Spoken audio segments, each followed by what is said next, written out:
Tadi saya bicara dengan Pak Presiden, yang dua hal tidak akan saya sampaikan karena menyangkut daerah lain. Yang satu hal tadi saya sampaikan adalah, saya bilang Pak, ada keanehan di Republik ini. Apa keanehannya? Dana bagi hasil migas, keuntungan dari PT Pertamina, diserahkannya harus melalui BUMD. Kenapa tidak langsung ke kas daerah? Dampaknya apa Pak? Bertahun-tahun ke belakang masuk BUMD, oleh BUMD-nya tidak dimasukin ke kas daerah, dibikin anak perusahaan dan cucu perusahaan, bahkan cicit perusahaan. Ini saya analisis terjadi dan kata Pak Presiden akan segera dirubah peraturannya, mudah-mudahan ke depan. Hal-hal yang aneh di Republik ini harus segera dirubah. Nanti Pak Ketua DPRD minggu depan yang aneh akan saya rubah lagi, yaitu Pemda Jabar kerjasama dengan PT Damri untuk membuat angkutan Transjabar. Kemudian Pemda Jabar bayarnya harus ke BUMD Jawa Barat. Apa nama BUMD-nya? Nah, Jasa Sarana. Jasa Sarana nanti bayar ke Damri. Jasa Sarana dapat dua. Satu, dari 120 miliar dia dapat 5%. Yang kedua, dari pendapatan provinsi dia harus dikasih operasional. Nugeloge mikir deh. Saya mulai bulan Agustus, saya coret langsung dari Pemprov Jabar dengan Damri. Nggak ada lagi lewat Jasa Sarana. Ini BUMD percaloan sangat luar biasa. Ada bertahun-tahun, ada ketika saya hitung keuntungan BUMD ini apa saja. Banyak. Kenapa? Kemana duitnya? Bikin anak perusahaan, cucu perusahaan, kerjasama dengan PTA, PTB, PTC, ratusan miliar uangnya berubah menjadi piutang, bukan masuk ke kas daerah. Dan nanti BUMD di Jabar hanya satu, namanya satu BUMD namanya Sangga Buana, dia penyangga dunia, gitu. Dan sampai akhirat bila perlu. Saya ucapkan terima kasih pada Senior Manager Relation PT Pertamina, Direktur Manajemen Proyek dan Energi Baru Terbarukan PT PLN, para pimpinan BUMD instansi vertikal OVD, Direktur PT Karunia Bersatu Sejahtera, kemudian Waas Intel, Kepala Staf Angkatan Darat Brigjen TNI Ari Prasetyo. Ucapkan terima kasih. Kita mendapatkan berkah 3 variabel yang pada hari ini akan berjalan dan nanti akan dipetik hasilnya 2029. Variabel pertama adalah sampah yang menjadi problematika masyarakat Kota Bandung, Kabupaten Bandung, Kabupaten Bandung Barat, dan Kota Cimahi akan segera terselesaikan. Ada 2 hal yang pernah saya alami. Saya waktu itu masih jadi wakil Bupati Purwakarta. Kemudian saat itu Kota Bandung mengalami darurat sampah. Dan kemudian TPA Margasari Purwakarta akan dijadikan tempat pembuangan sampah. Saya waktu itu sempat dimarahin juga oleh Pak Dandim Purwakarta. Karena saya adalah pejabat yang menolak. Kenapa? Masa saya bilang Purwakarta jadi tempat buang sampahnya orang Kota Bandung. Karena ini martabat kata saya. Akhirnya kemudian sampahnya digeser ke PTPN yang Kebun Karet daerah Padalarang, sekarang Walini, dekat Walini. Kemudian akhirnya bisa teratasi dan itu sementara. Setelah itu terjadi lagi musibah, bayangin aja. Di Lewi Gajah aja sampah rontok, apalagi di Lewi Munding. Kemudian akhirnya jadi ke Sarimukti. Nah, Sarimukti ini juga kalau tidak cepat tertangani, daya tampungnya makin terbatas, numpuk terus kalau tidak terkendali. Sehingga kita nanti ke depan ada 2 hal yang harus kita pikirkan. Yang pertama adalah dalam 3 tahun ke depan sampahnya mau dikemanain. Sarimukti, kemudian setiap rencananya Pemda Jabar ingin memasang alat pengelola sampah yang dibakar berubah jadi briket, teknologi sederhana dibuat di Lembang oleh UMKM yang saya ingin menyimpannya di tiap kelurahan. Sehingga saya ingin teman-teman DPRD, salah satu kekuatan yang harus disebar adalah ini. Ini akan selesai kalau di tiap kelurahan dipasang. Dan Pemprov Jabar sudah memberi contoh.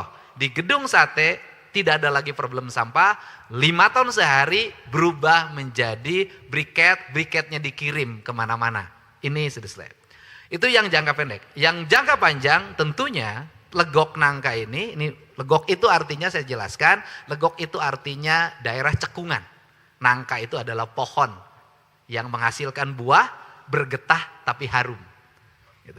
Nah, ini menjadi solusi, tapi dalam jangka pendek Pak Ketua DPRD solusinya harus terbangun agar tidak terjadi penumpukan di Sarimukti menjadi problem di mana-mana. Ini yang pertama.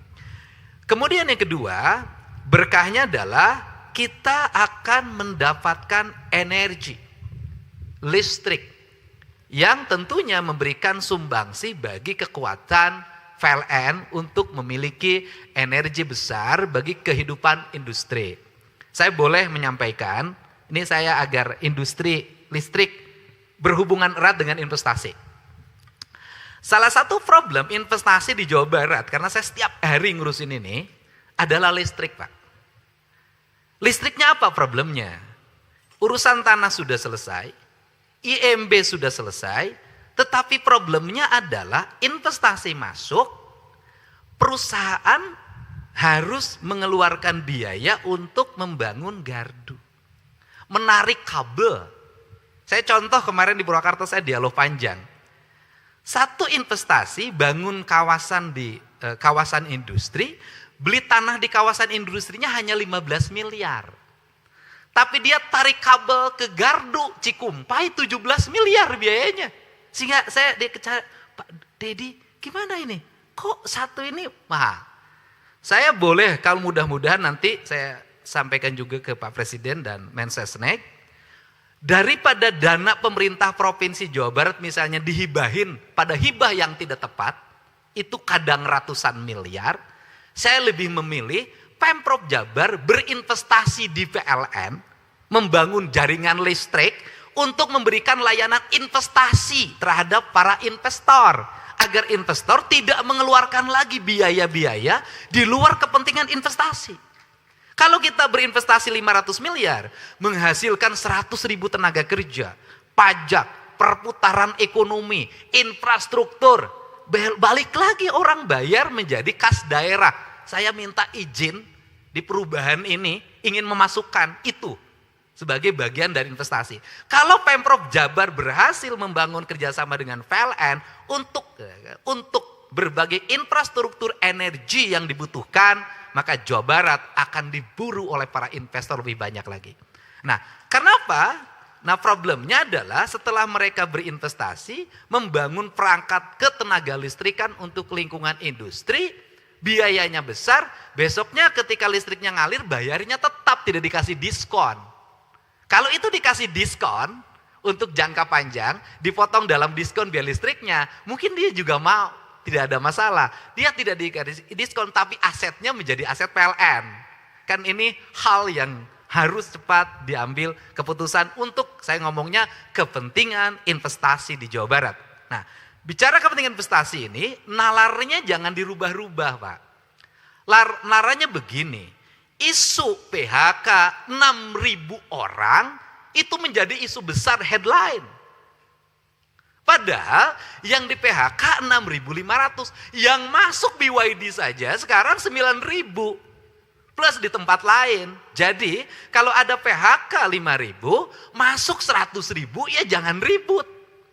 Kan ada masuk. Nah, ini opini yang harus dibangun karena sentimen di media sosial ini kalau berita buruk tentang pemerintahan maka menjadi headline, viral, tetapi berita positif menjadi tidak viral. Ini adalah bagian strategis saya katakan di Jawa Barat hari ini. Saya sudah 2 hari ini, kemarin saya di Purwakarta ada 3.000 tenaga kerja untuk data center yang di tempat Indosat zaman dulu. Itu data center AI pertama di Indonesia, itu 3.000 tenaga kerja. Kemudian ke BYD itu hampir 9.000 sekarang rekrutmen baru karena produknya diminati. Nah kemudian nanti kita sampaikan di berbagai tempat investasi masuk, orang kerja semakin banyak. Ini. Kemudian yang berikutnya adalah kita akan mendapat lingkungan yang bersih. Udaranya bersih, jumlah pohonnya harus semakin banyak. Kita menyadari dulu di Bandung orang pakai jaket. Sekarang di Bandung orang buka jaket. Problemnya dua. Yang pertama adalah jumlah pohon semakin menurun. Kawasan ruang terbuka hijau semakin tidak ada. Gunung-gunung semakin gundul. Orang mengabaikan aspek lingkungan. Dan saya sampaikan ke Pak Gubernur Senior dan Deputi Gubernur, di Perda Tata Ruang 5 tahun ke belakang, Jawa Barat kehilangan 1,2 juta ruang terbuka hijau. Dan sekarang kita rubah lagi, dikembalikan ruang terbuka hijau itu. Karena dalam pandangan saya, dalam sebuah daerah yang tertata kawasannya, tertata hutannya, tertata sumber airnya, tertata pengelolaan sampahnya, daerah itu akan secara ekonomi mengalami pertumbuhan yang cepat tanpa kerusakan lingkungan. Dan saya belajar negara-negara maju, daerah-daerah yang mengalami kemajuan, justru daerah-daerah yang tidak eksploitatif terhadap alamnya, tapi daerah yang mengalami kemunduran dan penurunan kualitas sumber daya alam, kualitas sumber daya lingkungan, justru daerah yang mengalami eksploitatif. Sehingga saya bukan anti penambangan, tetapi saya ingin membangun rasa berkeadilan dalam melakukan pengelolaan. Karena pemimpin yang baik adalah pemimpin yang ketika melihat daerahnya, pikirannya bukan eksploitatif, tapi merawat dan menjaga demi anak cucunya ke depan. Ini prinsip dasar. Untuk itu kita sambut dengan rasa bahagia, dengan satu pesan. Hal-hal teknis sering terjadi, Pak Kapolda, Pak Pangdam. Pertama, biasanya ada proyek, besok ada orang yang pakai seragam ke sini. Pakai kaos, bawa bendera. Nanti setiap mobil lewat, gocap. Nanti datang lagi kelompok ini ngajuin proposal untuk Agustusan. Tidak diberi, marah. Saya katakan, tidak boleh di proyek Legok Nangka ini, saya akan minta Pak Kapolda dan Pak Pangdam jaga 24 jam. Gak boleh datang siapapun ke sini untuk minta ritasi pengiriman pasir, minta ritasi pengiriman batu dan sejenisnya. Ini adalah jaminan. Saya katakan, saya menyatakan perang terhadap premanisme. Kenapa? Premanisme, kita membiarkan orang mendapatkan uang tanpa bekerja. Ini akan melahirkan sebuah presiden buruk. Nanti orang melihat di media sosial, nggak usah kerja, cari rokok cukup ngumpul. Mabok dikit, marah-marah sebentar, dapat duit. Nanti yang kerja beneran jadi kecil. Saya katakan tidak boleh. Orang ingin dapat uang maka harus berkeringat dan bekerja. Ini cara merubah mindset orang Jawa menjadi maju. Yang kedua adalah bagaimana pembangunan ini memiliki implikasi yang luas. Yang ketiga, bagaimana rakyat ke depan menikmati. Dalam jangka panjang, energi ini pikiran, gagasan boleh. Saya punya pikiran ke depan itu, daerah yang menghasilkan energi, geotermal, pembangkit listrik tenaga surya, pembangkit listrik tenaga sampah, pembangkit listrik tenaga air. Dalam pikiran saya, daerah di mana desa energi itu ada, di mana energi itu dilahirkan, listrik dilahirkan, mereka harus mendapatkan listrik yang murah dari PLN. Penghasil geotermal bila perlu desanya listriknya harus gratis. Kenapa? Mereka akan bersyukur tempat saya melahirkan geotermal. Manfaatnya bagi saya adalah listrik di desa saya gratis. Untuk itu jaga geotermal. Nah ini yang harus dilakukan. Nah hari ini seringkali industri-industri pembangkit listrik, rakyat di dekat pembangkit listriknya tidak kebagian listrik. Saya ingat Bendungan Jatiluhur mendapat listrik, mohon maaf punten, setelah saya jadi bupati. Cirata itu yang tidak dapat listriknya sangat banyak. Beberapa bendungan, Saguling juga banyak. Kemudian Jati Gede banyak. Ironi. Semoga yang ironi ini tidak boleh terjadi sehingga Jawa Barat mentargetkan tahun depan seluruh rakyat Jawa Barat sudah punya listrik. Dari 500.000 yang tidak punya listrik, sekarang tinggal 70.000 lagi tahun depan kelar. Untuk itu saya mengucapkan terima kasih. Semoga pembangunan ini melahirkan sebuah spirit. Listrik Caang runtah hilang. Terima kasih. Gitu. Sampah hilang, Jawa Barat terang. Terima kasih, terima kasih pada pemerintahan Jepang, para investor dari Jepang, dan juga akan bergabung para investor dari Walanda, dari Belanda, ya kan? Jepang dan Belanda adalah masalah Indonesia, Jepang dan Belanda adalah masa depan Indonesia. Gitu. Saya juga menyampaikan, saya tiap hari meniduri Jepang dan menunggangi Jepang. Mobil saya buatan Jepang, motor saya buatan Jepang. Mobil sering saya tidur, motor sering saya tunggangi. Terima kasih. Wallahu muwaffiq ila aqwamit thoriq. Assalamualaikum warahmatullahi wabarakatuh. Sampurasun. Rampes, waalaikumsalam.